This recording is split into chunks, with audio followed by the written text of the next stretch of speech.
Good morning, everybody. Welcome to Cisco Canada's Virtual Kitchen. I'm Jay Ashton. I'm the Business Resources and Brand Activation Manager for Cisco Canada, and super excited about today and what we're going to be sharing with everyone across Canada and across the globe on really talking about our customers and talking with our customers on today's show. So the first one we have up is an amazing customer of ours, amazing story behind what they've been doing. And we're excited to have them on here. And I'm going to invite them into the show here right away. But first of all, I'm just so delighted to have everyone join us. We have tons of opportunity for you to comment to our customers, to tell them what we're thinking about them right now and all the great stuff. So I'm going to get started. I'm not going to talk too much, but really get into introducing our next guest. And I'm just excited to have this. And I can't thank enough of all the different people that are going to be joining today. So first of all, Joe, are you ready to jump on? Give me a thumbs up. Jay. Good morning. Awesome. So let me bring you in. Here we go. Welcome, Joe, to the show. Thank you, Jay. How are you? Great. How are you doing? Very good. Thank you. Excellent. Well, first of all, thank you for being on today's show. We've got tons of stuff I'd like to talk to you about today. But really, I want to just hear your story. And today's about, really with our campaign at Cisco about Foodies Unite, is bringing all foodies together, bringing the industry together to really support and honor, in my mind, what you guys have been doing. And I commented last night that really, you guys are definitely writing the book and becoming legends as you continue to move forward through this industry. So I just want to, from what we're planning today, and we want to hear from you, is really tell us your story, what this last year has been like. And I'm sure it's been interesting by far. It was interesting, but at the same time, it was rewarding for us. We did a lot of good things. As you can see, we pulled together, the restaurant community came together, the chefs and, the people who we used to work every day in their separate things, they all came together. So back in March, when all the restaurants started closing down with the lockdown, we were all sat with a lot of inventory, the food and the things which is cooked, uncooked. And, we thought we should do this to the people in need, the people who are not in home, not on the streets, but the people who are lodged in hotels and motels, but there is no kitchen available. So they cannot go to a community kitchen. They cannot go down and cook it with the public. So we thought that is the group we're going to target, and we started serving 300 meals a day from my restaurant, which is right now the Thali, right in downtown, because we were closed because from March 17th, there was not much people in downtown. So our business was mostly lunch business, government employees. They all started sitting down in their homes, and we could not get much business. So we closed down, but I wanted to utilize the kitchen, what I had, and I want to bring in a lot of chefs who wanted to help. So I sent an email for 10 chefs. There were like 6 chefs came aboard right away. They wanted to give a hand. So the production started, and till today, thank God, we're still cooking right now. And we served more than 120,000 meals in the last 9 months. Wow. And Cisco was one of the good supporters. From the beginning, I used to tell my supplier, the representative, give us what you have extra, we'll buy it off and we will cook a good meal. And thank you, Cisco, for supporting us. And still today, we are buying from Cisco for this charity thing, and it is going strong. People getting noticed about that, and the community is supporting us to do the good job. So past pandemic, we will do the same thing. We will keep on cooking for these people in need, because this is the group which nobody knew much because Mhm. people were helping the homeless. The people cannot have a place to call home, but these people is not under the radar because they have a roof, they have rooms, but they don't have a proper kitchen.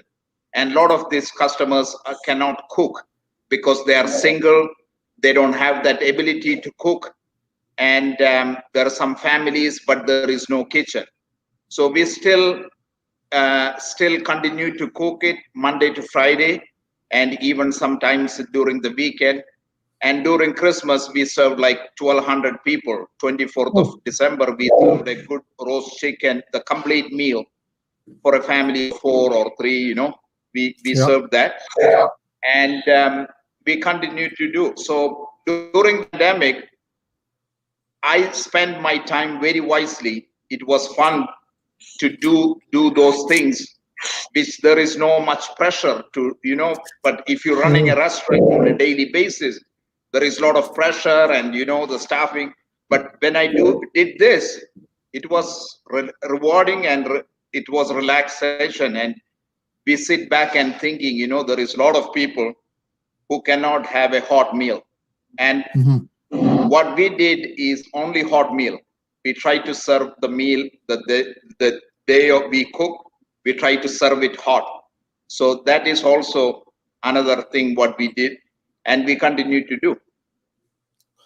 What's interesting is that you actually put you're taking care of your community and these people before your restaurant. Were you serving food and stuff at the time for your restaurant as well? Yeah. Yeah. How we were doing because. Sorry. Go ahead, Joe. Yeah, go ahead. No, go ahead. Go ahead. No, because I had 2 restaurants, and one restaurant was doing normal business, and I kept all the employees, and I did this in the closed restaurant. So that helped me to keep my staff employed. Some of them are not employed. We have to lay off a little bit, but we didn't do too much.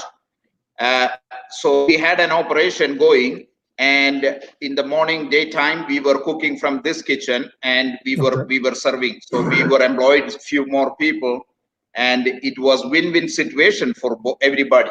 That is what we did. Nice. You're lucky to have that, and to have those people that you can bounce back and forth with and keep your employees. So the community must just be loving this then, the support from what they're doing for you and stuff like that. And does the Prime Minister drop by at all? The Prime Minister's got to drop by, right?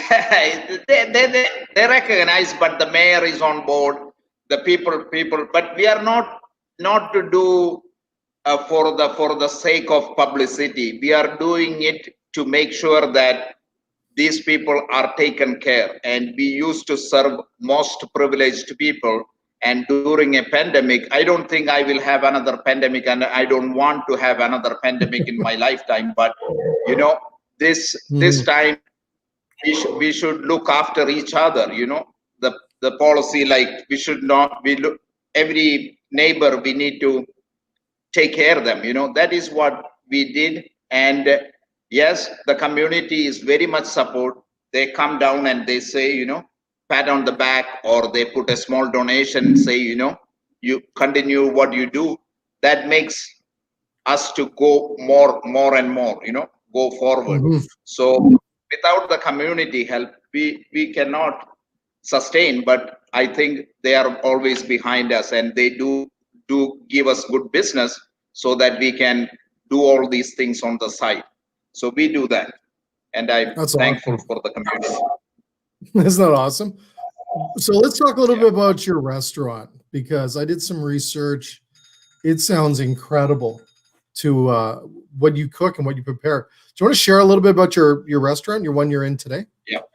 So I'm an immigrant from India. Back in 1998, I came to Canada as a normal guy. I came to Toronto. I started working in one of the best restaurants, like Chandro's in Toronto. That was my first job. Then I moved to Royal York Hotel. I worked in the Royal York kitchen. And then I moved to Park Hyatt, Toronto. Then I went to Casino Windsor. in 2001.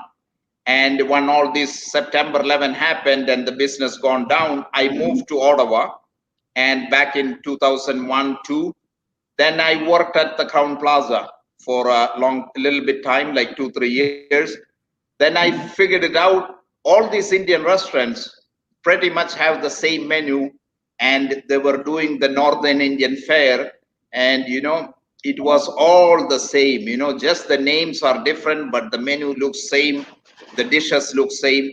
So in 2004, with a humble start, I was just a small boy in the kid, in the block or whatever, so I started a small place called Coconut Lagoon. And what I did was I brought my cuisine from my own state. So I come from a state called Kerala, and Kerala literally means land of coconut. So I didn't go the traditional names, like Light of India, Host of India, or, Delhi or this, I went with my tradition, and I put the restaurant name Coconut Lagoon, which represent my province, Kerala.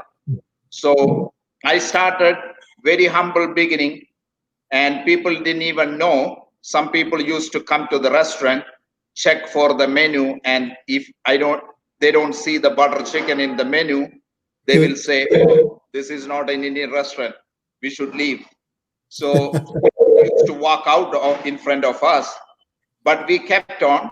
We still did a lot of South Indian dishes, and from Kerala, with a lot of coconut and coconut products and seafood, things like that. So we kept on slowly and steady, but people recognized and I'm lucky I opened my restaurant in Ottawa because the people were very multicultural, lot of diplomat people, people who travel. So they knew there is a cuisine from Kerala which is not been very popular. So we started, and we used to get good clientele, and we kept on going, and it's been established now after 15 years. We in 2016 I won the gold medal plate winner representing the dish which from Kerala, but I did it in a very refined manner, and I won the competition in Ottawa, and I went on compete with the national level, and I got silver medal. So all this way I did my Indian food, but I did it in a precise way, and with beautiful plates, the techniques used, everybody else does it, but the ingredients from local and things like that, but the flavors are from back home, and it was new to a lot of people, but it was great, and it was well appreciated. So I won silver, and I did few other things which help us keep going. And a few other, I looked at your stuff. I don't know if it's just a few things. You got a lot of stuff there. You've done an amazing stuff. You got a cookbook as well? Yes, I did a cookbook back in 2019 because that was the year we celebrated our 15th anniversary. So we came up with a cookbook called Coconut Lagoon, which is almost sold out. We won gold in Taste Canada last year 2020, and so it is sold out. Almost, I have a couple of copies left, and what I tried to do, I wanted to be a purple cow in the block, do something different, and and I encourage all the chefs out there or people who, we need to be different, and but you cannot be just go out and be different, but you need to have a good base. And the foundation should be strong. The techniques and the ethics of cooking should be the prime, and that is what I recommend, and I support the people to come out and do. After being opening the Coconut Lagoon, I see a lot of ethnic restaurants with similar stories started to pop up, because people recognize, and and there is a lot of cuisine which is we don't know, and it's not in the mainstream. So now I can proudly say it's been in the mainstream. You know what's awesome is that Yeah. you're bringing definitely a new modernization to Indian cuisine, which first of all I love. Amazing, and from the comments that we're seeing coming across the screen, I think there's going to be a lot of people visiting your restaurant when the restrictions are lifted. So that's awesome. Now, there was a question that came up earlier on the screen, stuff like this. People can order gift cards right now, e-cards from you right now, if they want to. Do they just go to your site there, Joe? Yeah, online. So we never used to have this online thing, and we wanted to have a personal connection. So people used to ask me, why you're not in third party platform delivering and all that. I used to say, don't worry, you just call us, we talk to you, and the customers come and pick it up, take your food. We never used to deliver, but this all changed during the COVID season. So we started online ordering. And what we do is we do it personally. Like I drive 2-3 deliveries every day, whenever I can, to our customers to say hello to them and get to know each other during this difficult time.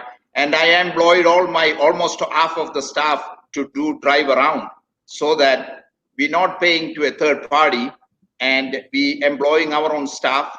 They go around so that we know that the food is delivered in the right mannerable fashion, So Yep. I'm very happy that we are still doing delivery, takeouts, and online gift cards is available. You should check the website. We did very well on that side. And, I thank everybody for supporting. You know what? First of all, thank you for coming on our show. Thank you for rewriting, being the disruptor in the industry and in Indian cuisine. And I think that's amazing. And just thank you for continuing to go and move forward.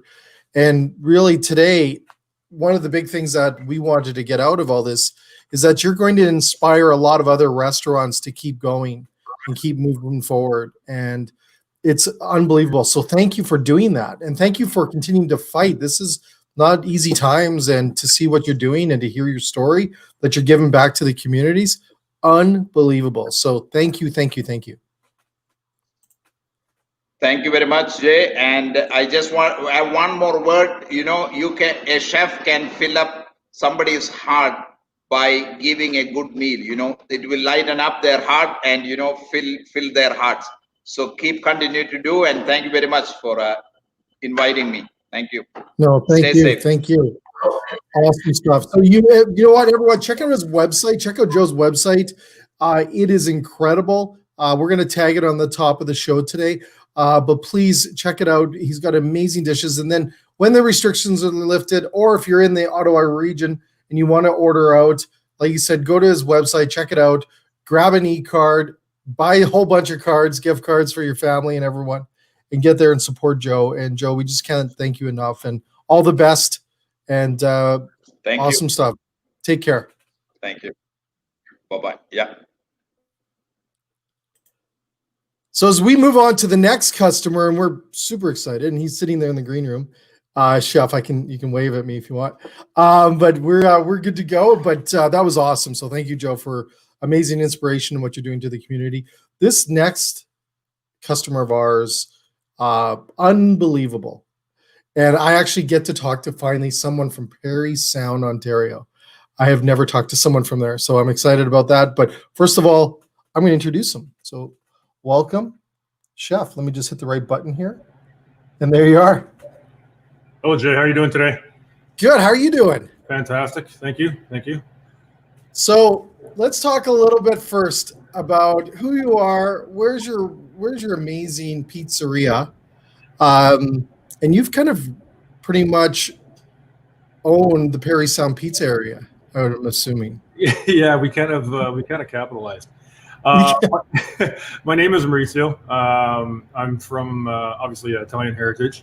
I moved to Parry Sound approximately 11 years ago for a completely different reason. And this pizzeria was kind of an afterthought. But leading into it, I realized that there was a market that wasn't being met. There was a lot of big box stores and not enough traditional in the area. So I thought to myself, oh, how would it be cool to open up a pizzeria based on the old traditional ways of doing it? Hand stretch, imported flour from Napoli, imported tomatoes from Napoli, the freshest mozzarellas, cold cuts that we slice by hand, the real traditional way of doing things. And, we did it, and we're still here like 7 years later. How many years have you been in business? 7 years. 7 years? Yeah, we started in 2013. Originally, kind of funny. It was originally an idea that my mom came up with. Okay. It wasn't for pizza at the time. It was mainly for real traditional pastas and sandwiches, something you would find downtown Toronto. So it was kind of cool to bring that kind of concept to Parry Sound. But we kept on getting, it did well, but we kept on getting a tremendous request for pizza.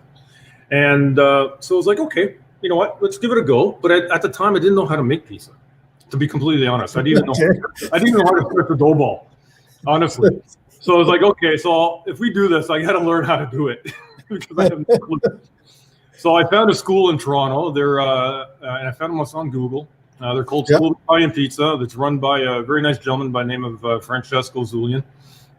And I took one of their courses, and then I took all of their courses just to learn the different ways of making different styles of pizzas.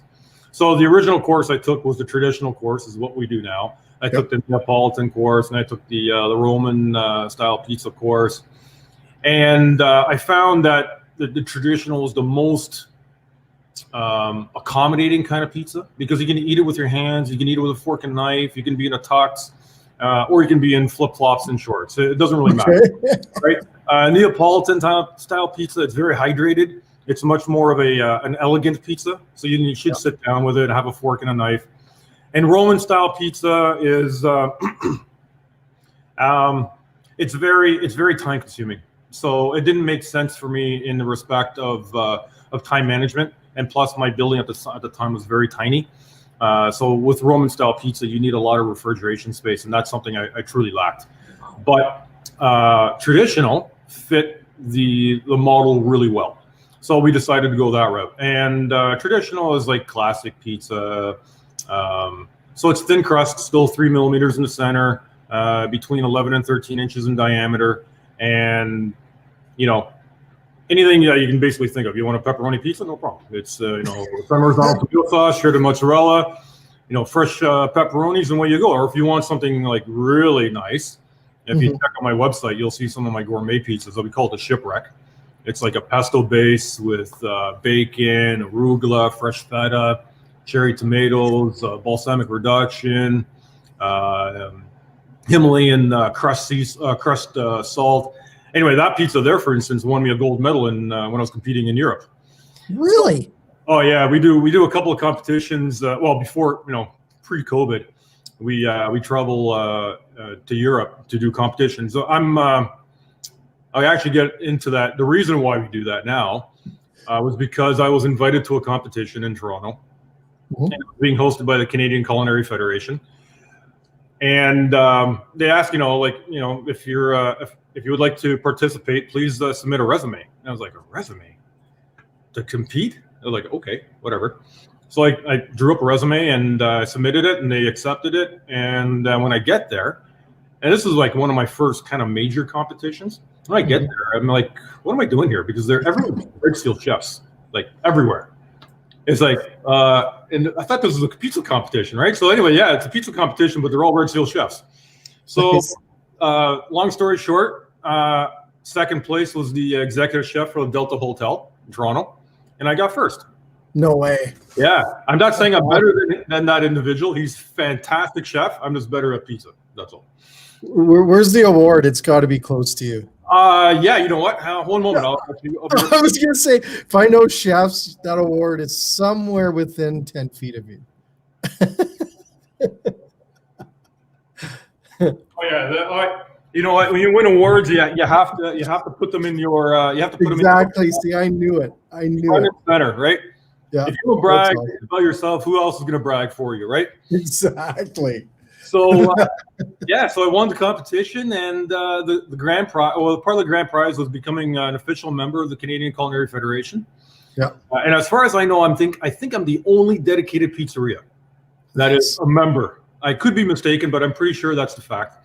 And on top of that, they asked, okay, Mauricio, we're going to fly you to Europe. You're going to have to compete on our behalf, and you're going up against, about 120 professional pizza chefs. No pressure. No pressure. No pressure. No.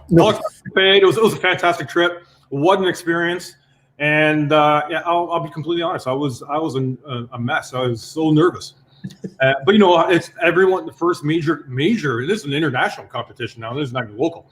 So I'm sure everyone's been in that position, in those shoes. And anyway, I pulled up silver, gold, and bronze. Jeez, that's incredible. And then the second year, they sent me back again to be the coach. and on top of that, not only did I win 2 gold medals, I took what's called a cup. So it's based on points. If you because taste is arbitrary. Like nobody can say, this pizza is definitely better than this pizza based on taste, right? So the way the competition works is 99 to 90 is a gold medal, 89 to 80 is a silver, 79 to 70 is a bronze, and anything less than that, you get a pat on the back. Thanks for coming out. And each competition is based on those points. So taste is actually a very small component. It's like I think 10 points out of the whole thing. And what they really focus on is attire, how you're dressed. You must be in white, and you must wear a head dress of a sort. If you're in a different color type of opposed to a white chef jacket, you lose points on that because you can hide stuff. Mm-hmm. Like if you're dirty, if you get a speck of tomato sauce on you, you lose points. How cleanliness you are, hygienic, organized. There's 3 tasting chefs, and then because you're kind of cooking in the distance, they impose a technical judge on you, and they monitor everything that you do. How you cut the pizza, how you dress the pizza, how you bake the pizza. And what they did was they take off the heat gauges on the ovens. So you don't even know how hot the ovens are. They do that purposely. It's like, you try to make it a simulated, like a real life, type thing. Is your pizza affordable for a customer to buy? Is it affordable for the restaurant to purchase the ingredients? They ask you all kinds of questions, and the technical judge is asking you a boatload of questions while you're trying to make everything. And you got to make 2 pizzas in the time frame of 20 minutes. Now it sounds like a lot of time, but you got to prep. Yeah. You got to set everything up. You got to cook both pizzas. One pizza goes to the spectators. The other pizza, the best of the 2, goes to the judges. And then within all that time frame, you have to do your presentation, and you got to clean up your table for the next participant. So 20 minutes is actually not a lot of time. So you really need to knock off those pizzas in under 2 minutes because you need time for everything else. So so what an experience. It was a wonderful time.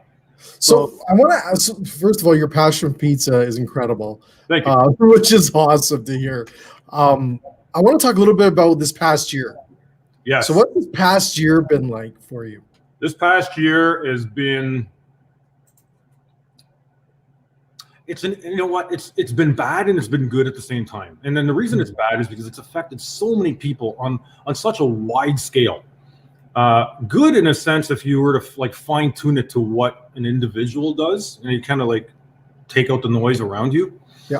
And the reason why I say it's good in that respect is because as human beings, we have a tendency to get comfortable. We don't once we start succeeding, we kind of stop, or we kind of plateau. It's almost like going to the gym. You can only lift X amount of weights, and all of a sudden you can't lift any more weights because you plateaued. And no matter what you do, you're always at the same level. Yeah. What I find what COVID did is it kind of threw a monkey wrench in all of that. and it really forced people to think outside of the box. Now, for those that truly could not, and I'm sure they did try to think out of the box, and because their footprint or their platform is based on 100% sit-in, fine dining, it's really hard to take that fine dining concept outside of the interior, right? For us, we are our venue is like 80% sit or dine in. We had an exterior patio, and it's heated with a tube heater, and we had takeout, and that's what we did in the previous place. So my old place was 400 square feet. My new joint is 2,500.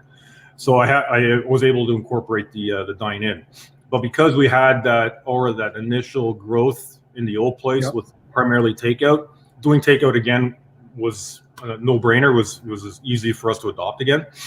But we did see an impact, and we did see an impact on shrink, on wastage. And there's only so much dough that you can pump out if you're not having the volume. So I'm starting to see that happen. You have to get creative. You really got to get creative on different things. People like variety all the time. Like, we are a dedicated pizzeria. If you want pizza, you come to us. You want coffee, you go to Tim's type thing, right? We kind of have that stigma, and it's a great thing to have. But at the same token, you need to offer variety, and not too much. And this is the reason why when we first transitioned to pizza, and we don't do anything else. I find that venues that have a big menu have a lot of expense and have a lot of waste.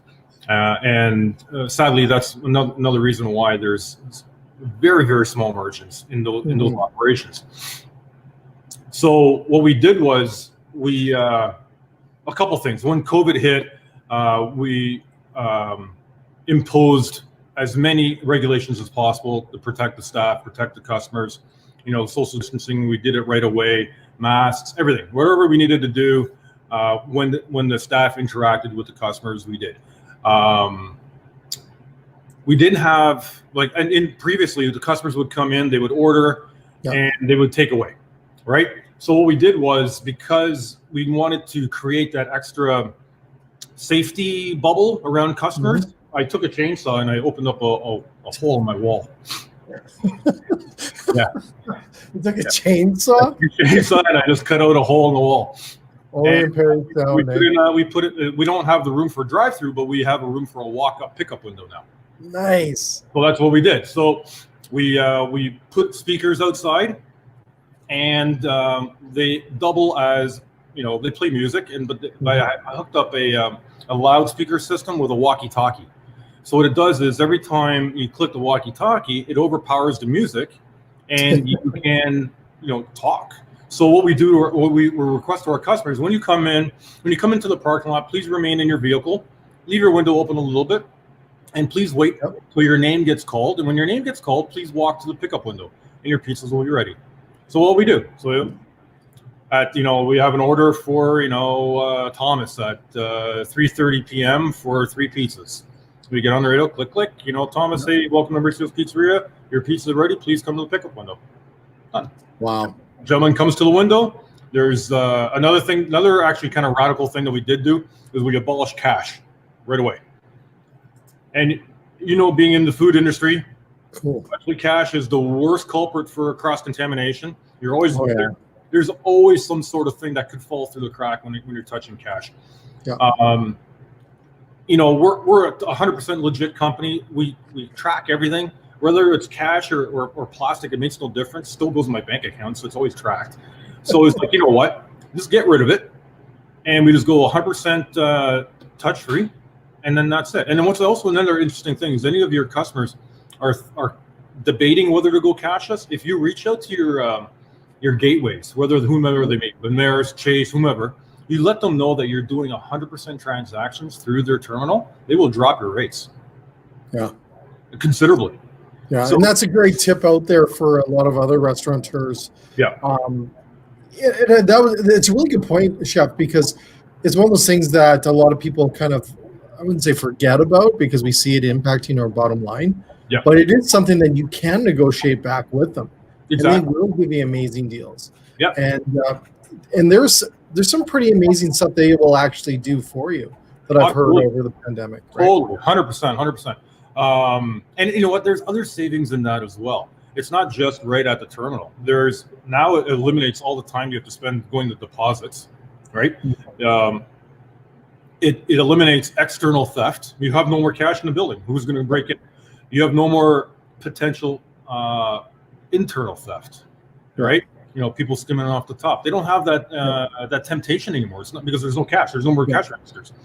At the worst thing that they're going to do is they're going to nibble on food. Yeah. So that's peanuts in the integrator scheme of thing, right? Yeah. So you don't have to get changed anymore. You don't have to count money every night. You don't have to get your bill ready. Like it's all negative when you accept cash. And then if you're running a POS system, we run Touch Bistro, and it's not like I'm giving them a plug or anything. It's just that's what we run, and I like it because it gives me a breakdown of every night of where my transactions are coming from, whether it's cash. It actually breaks it down: Visa, debit, right down to percentiles.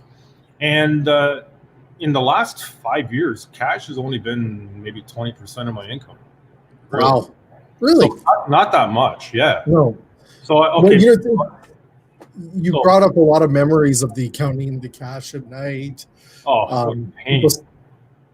The pain of that, and then obviously the internal theft that does happen. As much as we all hope it doesn't, it does happen. And especially when times are tough, that might increase. And it does hit you hard. It does hit you hard. So that's, it's so great to talk to you about this because these are the silver lining stuff that comes out of this pandemic. And what comes out of COVID is these transitions and these changes in business that we may not have done, right? Like, is that something you think that you would ever have got rid of cash? If it wasn't for COVID? Like if the number had dropped down to like 10 or 15%, I would have dropped it anyway. But now it is just kind of a push, get it done, and one less thing to worry about. Like we're religious about washing our hands, period. The other benefit is it as well when you don't accept cash is that for the restaurateurs, you want turnover fast, right? You don't want people sitting in a line, counting out change, or if you run out of a $10 bill, you got to give them all dimes or something. Yeah. That okay for let's say you're 5 minutes faster when you cash somebody up. How many customers do you go through in a day? Then multiply that by a week, and then multiply that by a year, right? When you eliminate the cash, you get that turnover so much faster. And people want convenience. And one way of giving the convenience, you give a high quality product, but you get them out of the building faster, right? Absolutely. So I have a couple questions. So you've really shifted your business through COVID. You seem to be, are you busier than you were before, or you have still seen a little bit of a reduction? Well, here's the thing. I don't know. we're normally closed in the winter. Oh, really? Yeah, Perry Sound is a very seasonal environment. Okay. So my Christmas would be from June until first week of September. We're really? Talking absolutely crazy numbers. So busy that I have a lineup for pizza for 3 hours, sometimes 4. So if you walk through the door at 5 o'clock and you wanted a pizza in 30 minutes, it wouldn't happen. You have to come back at 8:30 because that's how long the lineup is. Then we have our shoulder months. So shoulder months are basically March to June. Okay. And then the other end of the shoulder months is September to about November, December. And it really tapers off. January, February, and a little bit in the middle of March, dead. Really? Yeah, there's nothing to do up here. Beautiful lakes. There's a little bit of ice fishing, a little bit of snowmobiling if we have enough snow. Summertime is rocking. It's absolutely wonderful. It's like a paradise in the summertime.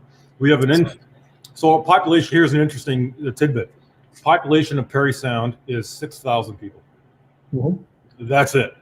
But in the summer months, it grows to about 140,000. No way. Yeah, it's nuts. It's like downtown Toronto traffic in the summer. Yeah. So we normally close in the winter.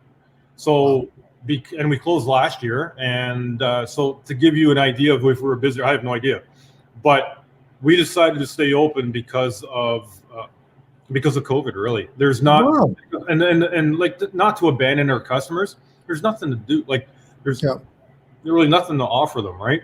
So that's a great story. I don't want to alienate my customers. That's all. Well, that's an amazing story because you're saying you've opened because of COVID, and people are closing because of COVID. So you're opening because of it. Yes. To be honest, I've done 100 and some shows, 150 some shows. You're the first to say that, so thank you. That's amazing. That's a great story. You're welcome. Unbelievable. That's a great. You should get a shirt with that one. That needs to be a shirt. But I do want to talk a little bit about your place, your menu, because first of all, the reviews are incredible, right? We see TripAdvisor, Google, everyone saying eat here.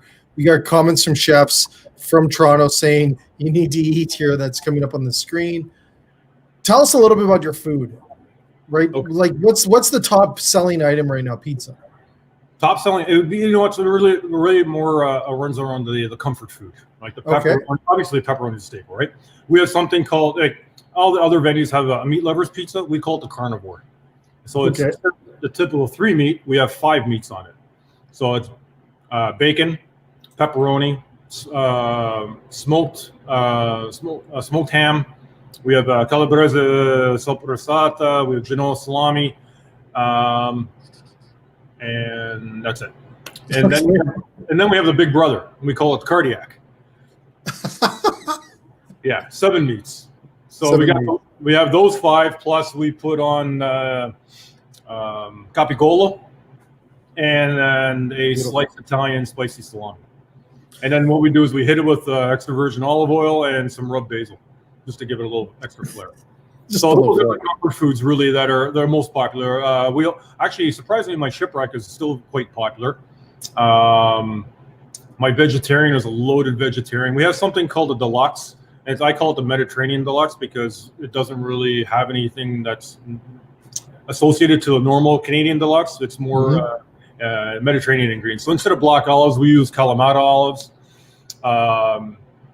Instead of green peppers like most venues use, we use the real yellow and red peppers or orange peppers. They're more expensive, but they're fresher. Now, a lot of people don't know green peppers are actually unripened peppers. Okay. So I have to ask, what's with the pink Himalayan salt? So another reason why we do that is because of the particulates that are in the sea, the plastic filaments. So because of all the plastic pollution in the oceans, we and I've actually seen some in a container of salt that came from the Mediterranean. I actually put it under like a magnifying glass. I said, that's not salt. It was like, okay. As soon as I saw that, I basically threw out all my salt. And I went to one of my suppliers. I said, dude, do you guys carry Himalayan salt? He was like, yeah, we do. Or they're good. I'm buying cases of it. And the reason why we do Himalayan salt is because it's mined. It's not dredged from the sea. Oh, okay. Yeah, they're actual caves. So they use machinery to break down big rocks of salt, and they crush them up. And it's you don't get the plastic filaments as the contaminant. We're crazy about health. I know, I can see that. Like, that's incredible to get that detail into that. It brings that additional sustainability, but it really brings the notion that you care about the small details. And I'm a big believer in the small details means so much in our industry. When it comes to menu items, you're not just slapping stuff together. Every ingredient matters. Absolutely. And that's super important. Like, honestly, will you eat it if you're making it for yourself? And if the answer is no, why are you selling it to somebody else? Yeah. It's simple, right? If you're going to eat it, then you can sell it to someone else. And that's the model I use. So now people can check out your website. You're on Facebook. You're on Instagram. You have to check out their website. Look at the beautiful products that you have on there. And that is at what's your website again? So Mauritios.ca, spelled Maurizios, as in Sam.ca. Mauricio is my middle name. And it was just, I have like my parents couldn't decide how many Italian names to give me. I get a whole curriculum. So Maurizio was the most common, easy to pronounce Italian name, and that's why I went with it. So out of getting back to waste and shrink, for any customers of yours that are out there that are experiencing more waste, come up with or think about coming up with a different dish that you can use or create from that waste, because we make pizza, so hence we have dough. So what I did was, because I was having dough left over so much, I turned my dough into buns. Wow. So now we're offering fire roasted sandwiches. Really? No way. And That's then we're awesome. also doing calzones as well. The same dough. So before I go, I have to ask you the oven behind you, your Forno. Yes, You got to show us. absolutely. I'll grab the laptop here. So this oven is from Malaguti, who's the distributor is Italiana Food Tech out of Toronto. And what's interesting about it is, if you look closely, let's see if we can bring it up there. It's a digital screen. There we go. So everything is monitored, and it's a dual fuel unit. See if we can get here. So it's gas driven, but on the side there, it's hard to see, but you can put, there's a section there where you can put wood. No way. And then one thing that's also interesting, let me just get back here. If you can see closely, look at the deck. It rotates. No. Oh, really? Cool. Yeah. So the deck rotates. And the reason why I did that is because I don't operate in Toronto. I'm by myself in Prairie Sound. I do have staff, and I've trained them. But the technical, hiring tool is it's basically non-existent when it comes to an oven like this. Yeah. So yes, it does cost more to get all the whistles and bells on this particular oven, but what it does is it creates you're no longer tied to the oven. So if I were to just get a conventional wood-fired oven, no rotating deck, no gas, no nothing, super cheap, but I'm married to it all day long. All in pain. You can't leave it. I can't go talk to a customer. I can't do back end if I need. I can't do anything. I can't run out to do anything. I'm stuck to it all day long. So what this gives me the opportunity is high tech, low skill. So all I really have to teach my staff is how to hand stretch dough, which is an essential skill no matter where you are. How to put it on peel, how to put it in the oven, and the exact bake style that I like. That's to my standard. And once they've achieved that, then I can leave. So like I'm also a volunteer firefighter. So before I couldn't leave. When a pager goes off, I listen to the 911 dispatch calling for support, and I can't leave.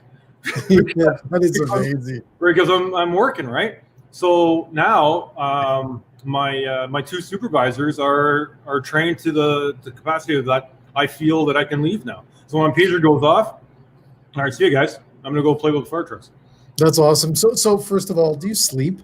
I don't think you sleep. No, not really.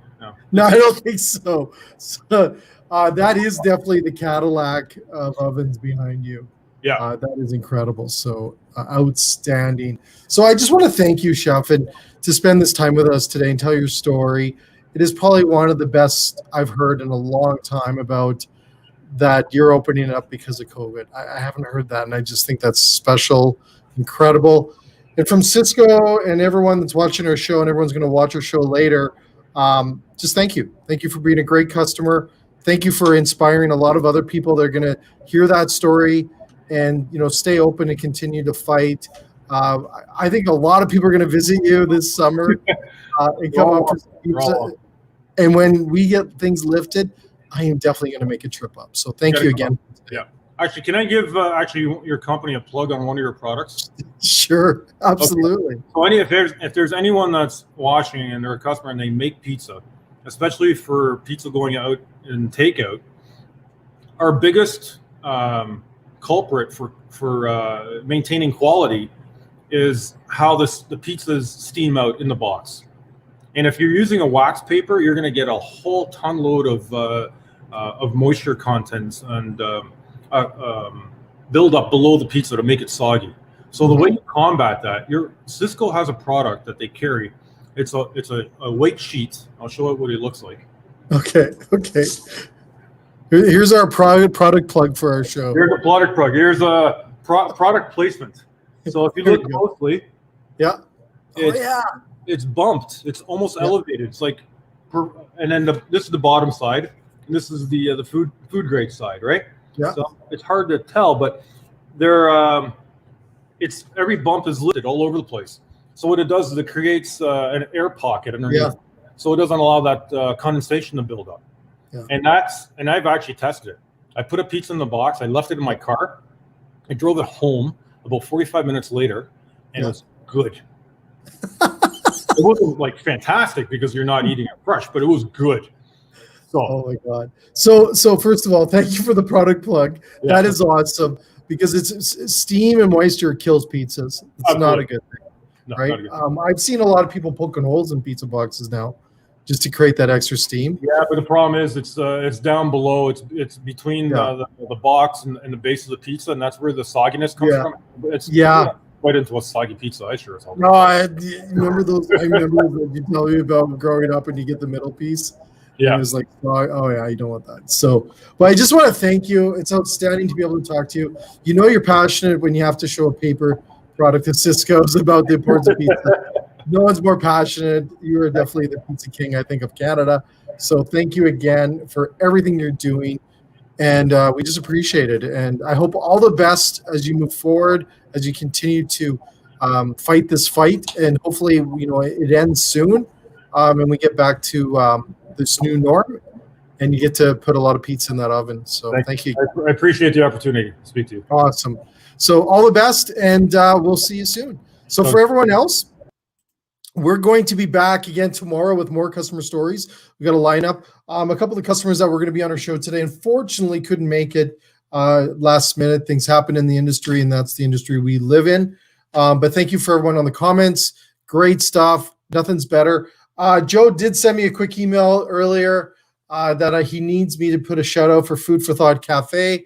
Get out there. His support of what Joe's doing, the previous customer that we had on the show, feeding 170,000 people in the last 9 months. Incredible. So big shout out to Joe. All the best. And we're thinking of you and definitely thinking of your restaurant, all the great things you're doing. And then Chef Maurizio, just unbelievable. Let's get out there and support them when you have a chance to travel again. And outstanding. So thank you to everyone else that joined Cisco's Virtual Kitchen. Like I said, we'll be back with more. And all the best to everyone else. And have a great rest of your day. And we'll see you tomorrow. Thank you.